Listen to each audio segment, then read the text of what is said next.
Hi, welcome to Inner Abundant Mindset.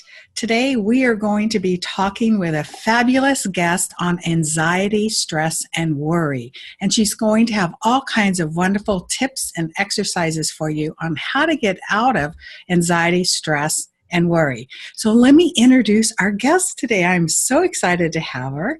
Her name's Kristin Maxwell, and she's an anxiety coach and founder of Living All In Now. And she helps women overcome anxiety so that they can find peace and finally live in joy. I think that's really important because we all want joy in our lives. So welcome, Kristin. Thank you. Thank you. It's great to be here. Yeah, thank you for coming. And I'm kind of curious, you're in this world of anxiety, stress, worry. So did you go through something or something happened to you or you decided you wanted to help other people in this arena? Yes. Unfortunately, I know more than I would ever want to know about anxiety. I had basically what was called a generalized anxiety disorder for essentially my whole life till about 5 years ago. Okay, so I don't know what that means. So can you, yeah. Yes, I will. Let me explain it. So what that means is, in my case, I had anxiety almost all the time. There was an awareness, and my anxiety was around death, losing either myself or one of my family members to dying. And so some of my earliest memories are of worrying about my parents not coming home, going, for decades, turning into, worrying about cars and driving with people, and then earthquakes. And then when I started having kids, worrying about them getting a disease or me getting a disease or my husband.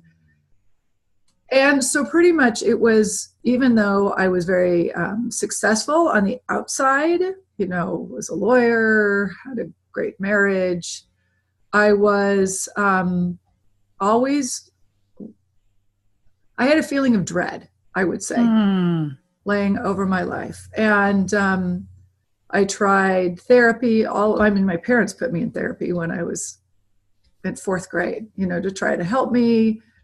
That never quite worked. Tried medication, which helped a little bit, but not all the way. And then it wasn't until my mid-40s where I was actually training to be a coach, where I found a methodology that really, really helped me stop having this feeling of dread. So is this like the transformation, the turning point in your life where you found this modality that turned your life around? Yes, I really, it felt like a miracle. Because it was, I would be happy and I would be doing something, but at the same time, I would constantly be saying, wait, what is that? Is that safe? What's going on there? Is that, what's that pain inside of me? What's that spot on my daughter? It was just crazy. Yes. Wow. So tell me about the number one lesson that you learned that transformed your life from going through this experience. The biggest thing that I learned in this whole process is that you really have a lot more control over the thoughts you're thinking and the beliefs you have than I ever thought was possible. I sort of had this idea that we were born with our brain being the way it was and with the beliefs that we had. And I have learned that you really can, you get to a process of understanding where your beliefs come from, what the impacts are, and that you can then reframe them and choose different beliefs and literally reprogram your brain. Yeah. Isn't that fabulous? I love how science is now backing up what some of the old timers and metaphysics and New Age, started, what was it, in the 1900s? They were saying thoughts are things and you can create your life by changing your thinking, changing your life. And it's so true. Yes. And the thing that's funny is going through this whole process, I was training to become a coach and going through, and obviously the thing I was most working on was my anxiety, because that was by far my biggest issue. And I said, it's never going to work. I've worked on this so much, it's not going to work. And the coach was like, well, we'll see. Yeah. And so now I have learned, and then also looked at, a number of other factors, and it is possible. So now I'm curious, because this kind of flashed in my head. I'm intuitive, and I have a lot of thoughts about life in general. And it seemed to me in your story that you had this feeling of death since you were little. So do you think if let's say we have karmic and other lives, do you think that this feeling came in with you, or is that something that's out of your realm? That is one of the things I'm still continuing to look into this, because I now have daughters myself. Mm-hmm. And what I think is there is a genetic component to it, this epigenetics. There was a lot of loss and fear in my mother's life and in her mother's life. And I think to a certain degree, to the extent that I was born with it in my DNA, perhaps, or RNA, I'm not that technical, and then also picking up on that terror inside her, even to the extent she wasn't aware of it. Right. And little kids are really tuned into their parents. And I think science has proven too now that from 0 to 7, we're living on our subconscious. It's open, and we're just absorbing everything like a sponge. Yes. So if your mom was full of anxiety, you were absorbing it. Right. And she was not even necessarily aware of how much anxiety she was under. So I was picking up the undercurrent. Mm-hmm. So yes, but that's also partly why I am so encouraging to women to work on this, because to the extent that they have children and they can clear it for themselves, they're helping to clear it for their children. Yes, that is so important. And I have a lot of therapist friends, and actually the number one thing that the people come in for is anxiety. And a lot of them are children. They do sand play tray kind of therapy, and it's anxiety thing. So, okay, we've talked about this word anxiety, but to me it's like worry and stress. But what other kinds of anxiety is there? What kind of anxiety do women get and struggle with? How does it show up in their life? Right. Well, and that's the thing that's so interesting. Anxiety shows up in women, especially in a number of different ways. For me, it was the fear of death. For many other people, it shows up as perfectionism. Or I gave that one up. Yeah. Right. Or as insecurity, or chronic stress, or indecision. It can show up in a number of different ways. A lot of people don't even necessarily call it anxiety until actually after we've started going through it, and they start to realize, this is me really worrying about something that's underneath. So would overwhelm and procrastination, would they be a part of anxiety, or is it more fear-based? Well, that's more a symptom of it, I would say, because it's you procrastinate because you are afraid at some level that you are not going to measure up, or that it's going to be too hard. There's a whole number of reasons why we procrastinate.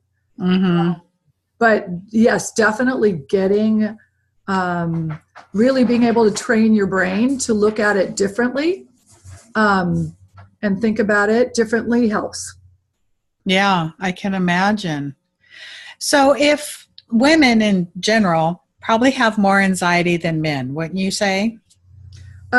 It seems to. They seem to. But it's also partly, I work with women. I primarily work with women. And it's entirely possible that men hide it a bit more. But I would say that it is very common for many, many women to have anxiety. And I'm thinking, and I could be in left field, but I'm thinking women get anxiety more because they're the nurturing and they're more concerned about their family. They're more concerned about their children, and they're more concerned about their friends because they're, it's connection and emotion. Do you think that has anything to do with it? Well, women are very relational. Yeah. We define so much of our lives, typically on who we're connected to and our connections to others. And so then one of the ways that we can really feel insecure is around what's going on with the people in their lives and the possibility of loss or the possibility of them really going through a difficult time. And so, yes, women and when a lot of my clients, a lot of their worry and anxiety shows up around their kids, worrying about their children and whether they're doing the right things for their children. Yes, I know that was a big one. I worried a lot about my son. So how can people overcome anxiety? Do you have like 3 steps you could share, like step 1, step 2, step 3 on how they can overcome it if they have it? Yes, it is. First of all, let me say it's not a quick, necessarily an easy fix. It's not necessarily complicated, but it takes a while to retrain. So let me start by saying that. But when I work with people, there are a lot of physiological causes to anxiety. So the first step is we look at whether they're having any food insensitivities or any genetic or nutritional deficiencies that cause your body not to create dopamine or serotonin, which you need in order to be happy. And also inflammation from food sensitivities. They're discovering so much about its impact on the brain. Interesting. Yes. I know when I took my son off of yogurt, he was eating Yoplait yogurt. And I was watching him after he ate it and his nose ran and he seemed to have a little sugar high. And I started paying attention to the sugar. And when I took him off of it, his whole demeanor changed. So that would be like a dairy allergy, don't you think? It could be. That's the thing. It can get complicated. But a lot of people, their bodies do seem to have an issue with dairy. Questions about gluten, and it can depend on some people. Some people it's sugar. Some people it is even something like nightshades, which are tomatoes and peppers and chilies. But it's really just starting to take, to really pay attention. So that's the first step, is really paying attention to the physiological causes.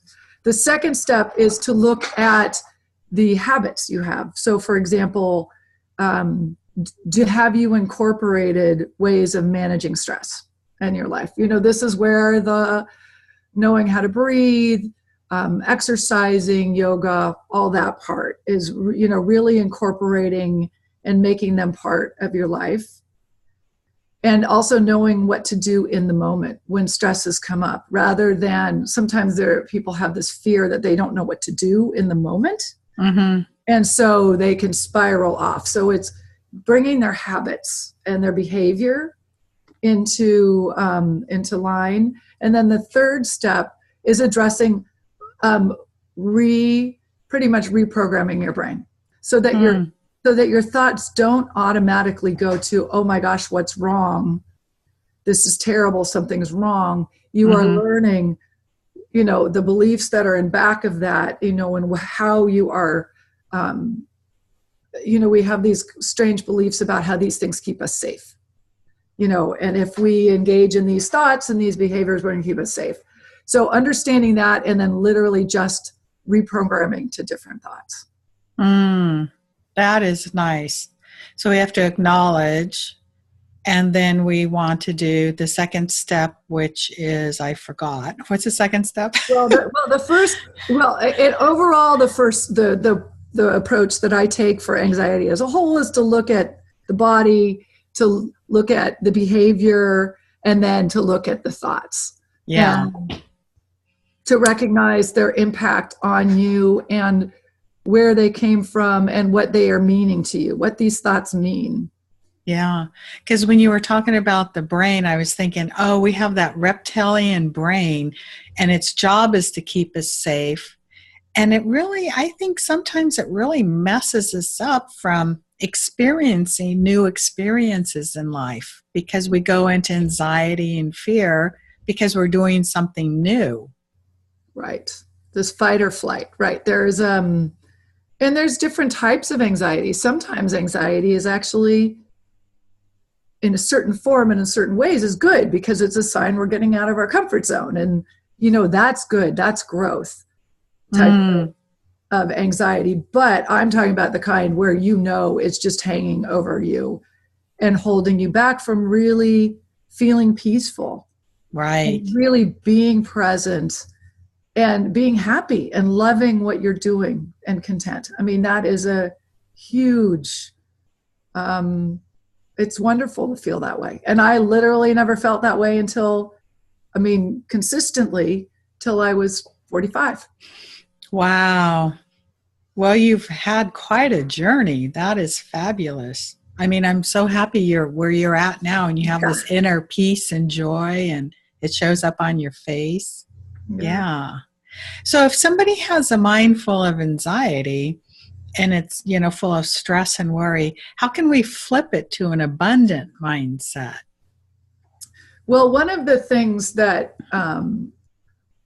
I teach my clients, and this is, just one of the many steps and tricks, but so often what we do with anxiety is try to push away the thoughts. And if we can give ourselves a couple minutes to really identify, oh, I am really scared. And just notice that scared feeling in your body without doing all the track, that constant 8-track tape of this is going wrong. What you can find is if you say, oh my gosh, I'm scared, and here it is in my chest or wherever that pressure shows up, and feel it and sit with it for a few minutes, you can come back and be present. And the way this helps with abundance is, first of all, people don't, when they're in anxiety, they can't feel the abundance that's right there for them right in that moment. Mm-hmm. And also, when they're feeling anxious, it holds them back from being as great and doing as many things as they could be otherwise. It really limits who they are in the world because they're taking so much energy just to survive.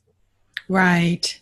And that makes sense because sometimes I get stuck on this loop that goes around and around. I go, wow, I just had that thought yesterday. Why is it coming back today? And trying to get rid of it and push it away isn't really working. Mm-mm.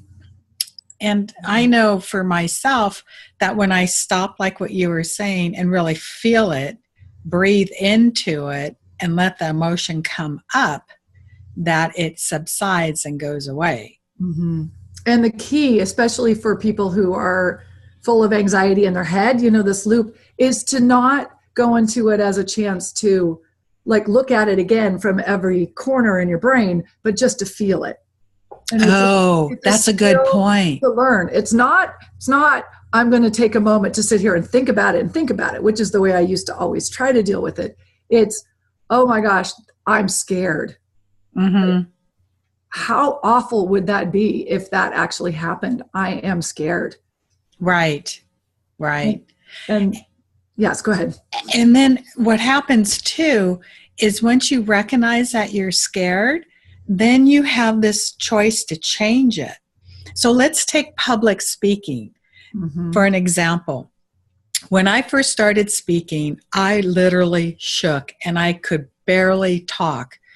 and I was in Toastmasters. And then eventually I got used to it. And then when I was on a stage, I realized I had that same feeling, which I thought was like anxiety and fear. And I realized, oh my gosh, that's excitement. I'm like really excited to be on the stage. Yes. So there's a time when that anxiety flips. So can you talk about that? Well, that's one of those interesting things that they're, with all the science the way it is now, the physiology of fear is exactly the same physiology as excitement.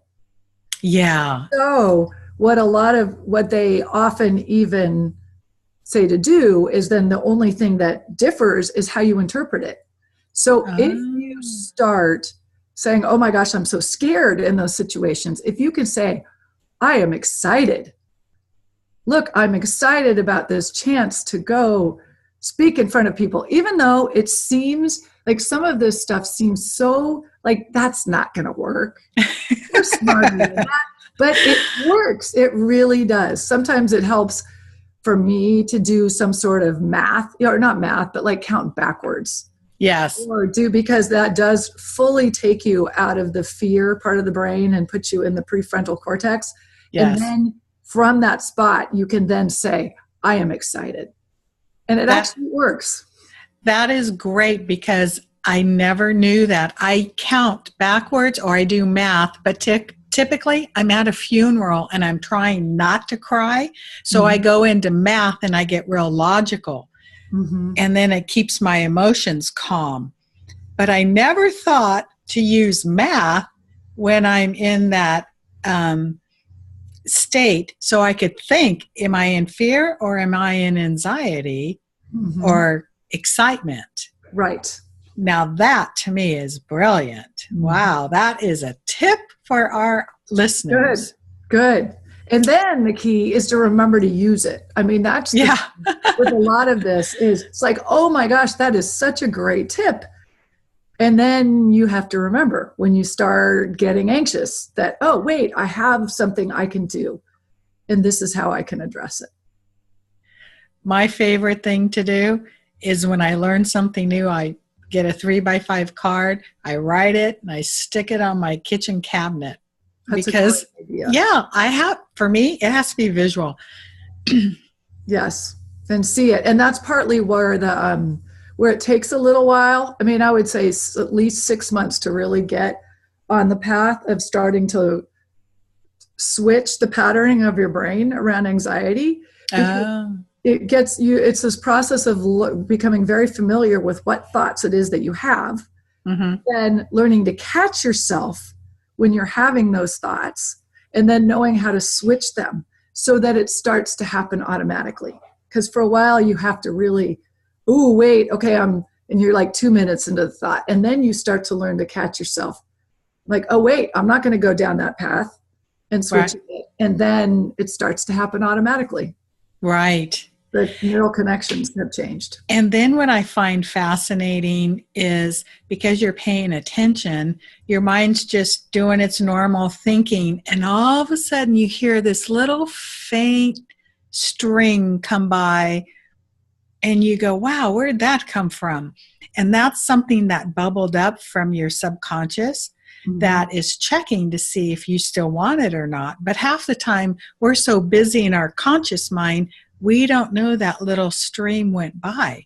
So your tip is paying attention can also pick up those subtle subconscious beliefs that you have the power now to change. Yes.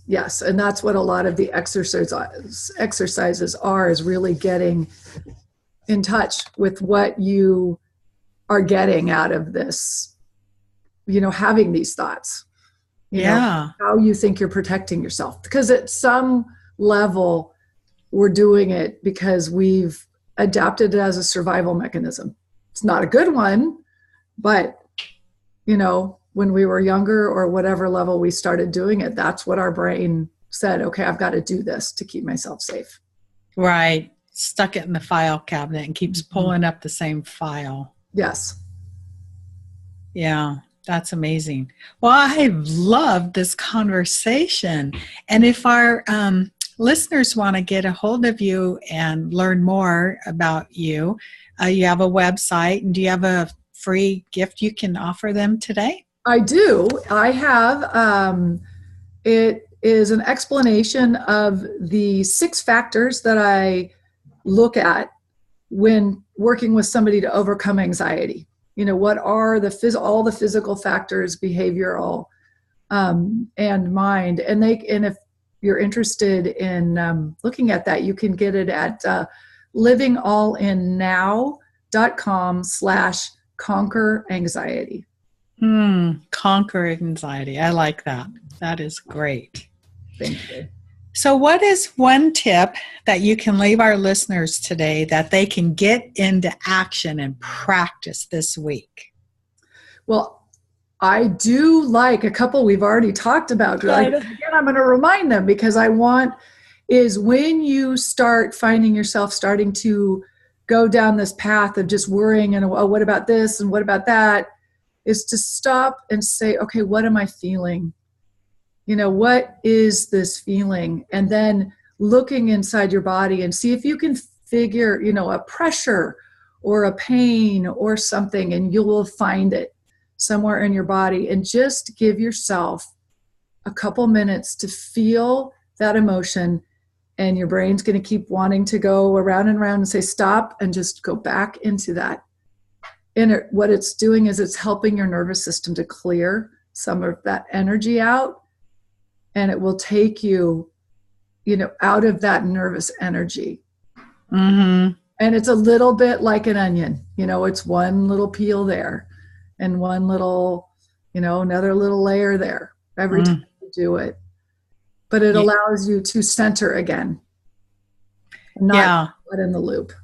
That is so important because I have read somewhere science has now proven that if we think a thought over and over again tied to an emotion, then it gets embedded in our body, and then our body remembers. Mm-hmm. So you have to release the emotion to release the belief or the thought.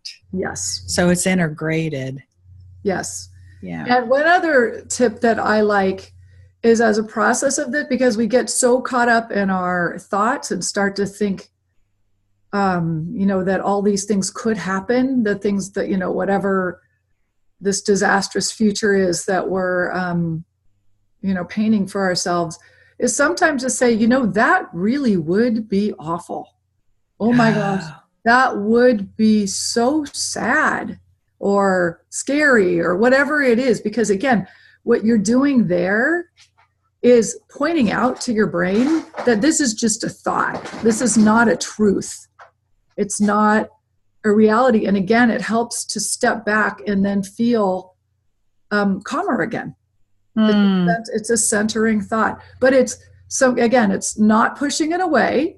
It's not saying I'm never going to feel scared or that. It's saying, yeah, that would be really awful. But that's not what's happening here. Right. So it's about acknowledging it, saying, oh, that would be terrible if it happened, but it's not reality in this moment. Yeah, that's not what's happened. That's not what's happening. Yeah, that's a great tip. Because then it takes all the pressure off. Mm-hmm. And then do people typically stop having the concern around that item when they do that? Well, it's a process of, it might come up again. But if they do combine that with feeling it in their body, it starts to lessen. That is great. Well, I love this information. Well, this has been so much fun. I really appreciate you being on Inner Abundant Mindset today. Thank you so much. Thank you. I hope it was helpful because it really is no fun to live in stress and anxiety. No. Yeah. Well, thank you so much. Thank you, Jolene.